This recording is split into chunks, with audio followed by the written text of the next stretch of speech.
بسم اللہ الرحمن الرحیم۔ السلام علیکم دوستو۔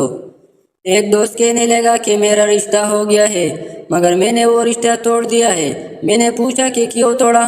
کہنے لگا کہ میرے ابو رمضان میں بیمار ہوئے تھے تو میرے سسرال والے عیادت کے لیے آئے تھے مگر کچھ لائے نہیں، نہ پھل نہیں کوئی روپیہ پیسہ دے کر گئے۔ میرے باپ نے کہا کہ آج یہ لوگ ایسے ہیں تو کل کیا کریں گے، مطلب نہ عیدی نہ شب برات، اس لیے میں نے رشتہ ہی توڑ دیا۔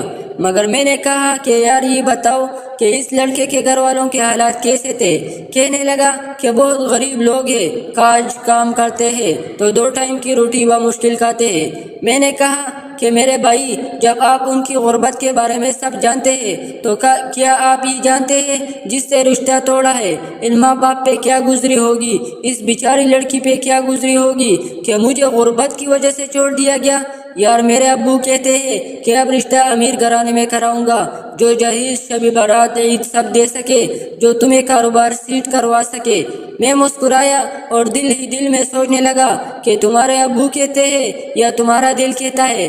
جاؤ یار، جو اپنے زوری بازو پر یقین نہ کر سکے وہ دوست تو کیا انسان کہلانے کے لائق بھی نہیں۔ آج اگر بیٹی والوں کا رشتہ ٹوٹ جائے تو لوگ طرح طرح کی باتیں کرتے ہیں کہ شاید ان کی بیٹی میں کوئی خامی ہے۔ اگر بیٹے والوں کا رشتہ ٹوٹ جائے تو وہ فخر سے کہتا ہے یار مجھے پسند نہیں تھی میں چھوڑ دیا۔ خدا را بیٹی والوں پہ ایسا ظلم نہ کرے۔ میرے کہنے کا مقصد یہ ہے کہ جو لڑکے ابھی جوان ہے وہ کبھی بھی کسی لڑکی کو اس کی غربت پہ نہ چھوڑے، نہ اس کی جذبات سے کھیلے۔ یہ عورت ہی وہ ہستی ہے جو ہمیں دنیا میں لائی، اور یہ عورت ہی وہ ہستی ہے جس کے قدموں سے ہمیں جنت ملے گی۔